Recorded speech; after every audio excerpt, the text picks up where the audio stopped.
Halo teman-teman semuanya, kembali lagi di channel YouTube-nya BPS Karanganyar di konten favorit kalian, yaitu Datalog episode ke-11 bersama saya Sandi sebagai host yang bakal nemenin teman-teman sekalian di episode kali ini. Nah, di samping aku di sini ada tamu yang spesial banget, yang siapa sih yang nggak kenal sama beliau gitu kan?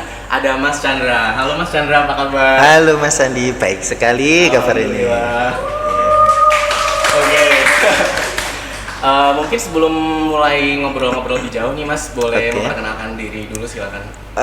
Oke, nama saya Chandra Wibowo.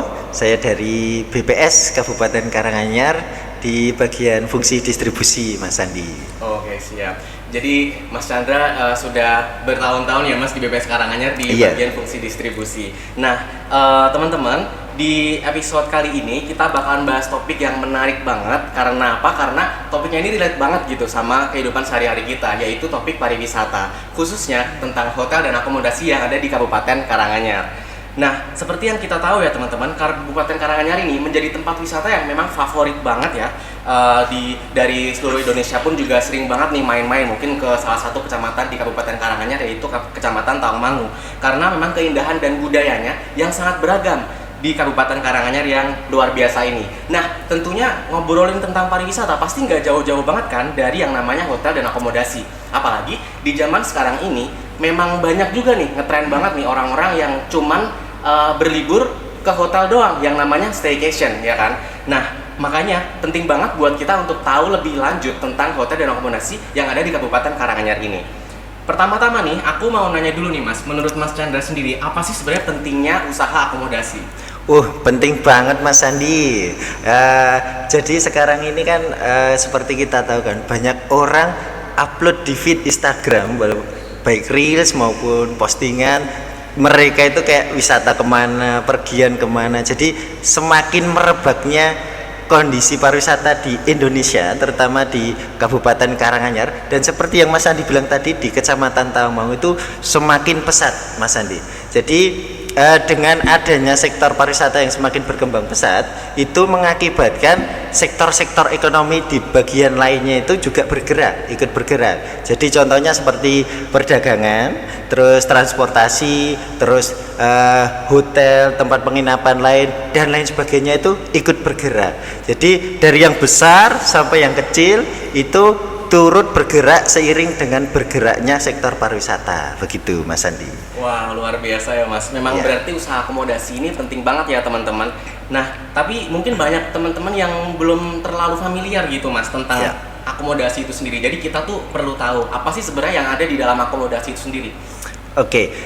Jadi yang dimaksud dengan akomodasi itu sendiri, contoh gampangnya itu adalah sebuah hotel gitu ya, atau penginapan. Jadi dibagi, kalau di kita di BPS kita bagi menjadi hotel berbintang dan hotel non bintang atau akomodasi lainnya.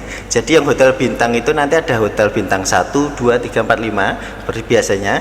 Terus yang hotel non bintang atau akomodasi lainnya itu seperti ada nanti penginapan, terus pondok wisata, ada hotel melati, ada glamping dan lain sebagainya Mas Andi. Jadi banyak sekali jenisnya nanti. Oke, jadi banyak banget jenisnya ya teman-teman. Nah, ngomongin tentang jenis-jenis akomodasi yang udah disebutin sama Mas Chandra tadi, kira-kira apa sih Mas perbedaan-perbedaannya gitu? Tentu perbedaannya tuh jelas pada di fasilitas ya, terutama ya. Jadi kalau hotel bintang atau hotel non bintang itu, ketika hotel bintang semisal kategorinya hotel bintang 1, 2, 3, 4, 5 dan lain sebagainya kan mereka sudah punya sertifikat masing-masing ya, penentuan hotelnya itu berbintang berapa gitu.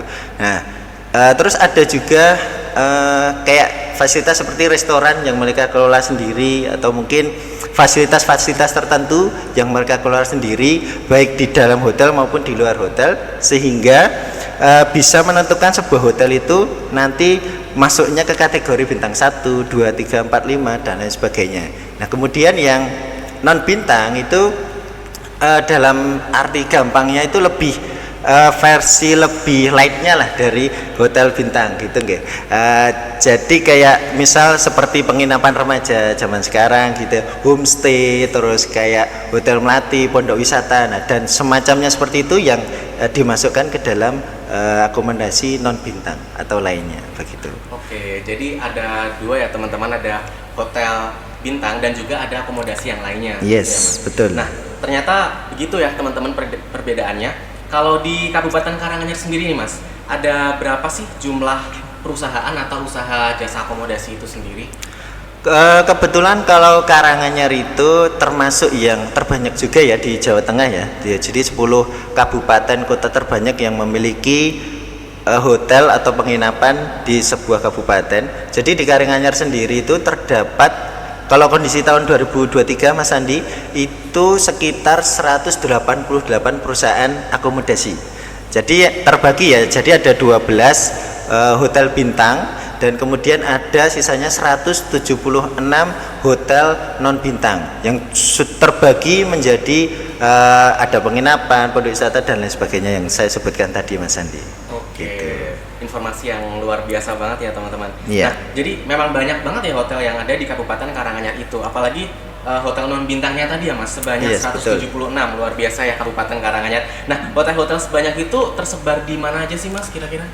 Kalau untuk wilayah Karanganyar sendiri, sebagian besar memang masih terkonsentrasi di Kecamatan Tawangmangu ya. Jadi Tawangmangu itu sekitar 60% lebih terdapat hotel baik bintang maupun non bintang di Kabupaten Karanganyar.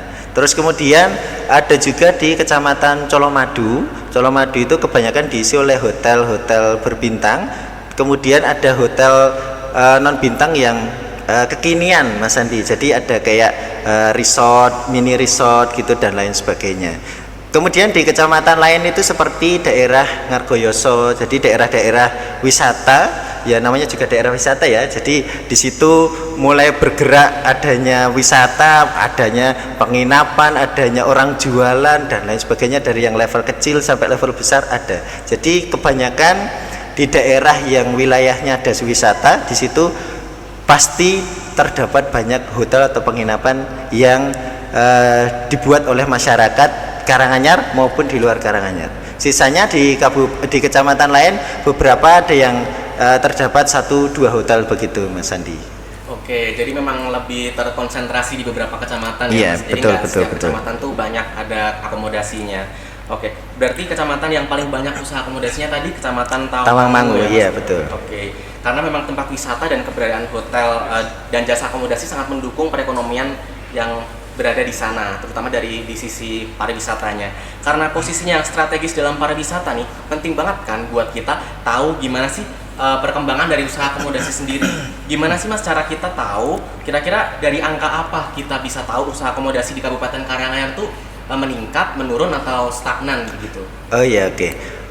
Jadi kalau untuk indikator seperti itu Mas Andi, kita nyebutnya indikator makro ya. Jadi ketika lihat secara indikator makro, secara umum akan menggambarkan kondisi karakteristik pariwisata di wilayah tersebut gitu. Nah, beberapa indikator makro dari sektor pariwisata itu ada namanya tingkat penghunian hotel atau namanya dengan kita singkat TPK. Kemudian ada rata-rata lama menginap, nanti ada juga tempat penghunian tempat tidur dan lain sebagainya. Nah, jadi dari angka-angka tersebut kita tahu nih kondisi secara umum hotel bintang maupun non bintang di sebuah atau di suatu kabupaten atau kota, seperti itu. Oke.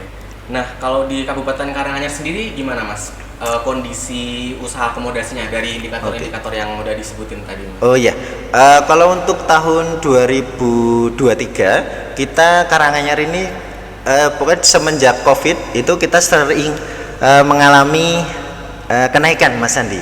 Jadi dari 2022 ke 2023 itu mengalami tingkat penghunian hotel atau tingkat penghunian kamar hotel ya tadi saya sebutnya ya TPK itu di tahun 2023 TPK Kabupaten Karanganyar sekitar 34% lebih begitu Mas Andi. Artinya bahwa 34% kamar-kamar di hotel yang ada di Karanganyar itu terisi pada waktu tahun 2023. Nah, ini salah satu penghitungan yang lumayan banyak juga ya, walaupun memang masih di bawah 50% sih Mas Andi. Nah dari yang 36% tadi secara umum itu hotel bintang dan non bintang, sedangkan kalau untuk hotel bintang sendiri itu TPK-nya 50% lebih Mas Andi.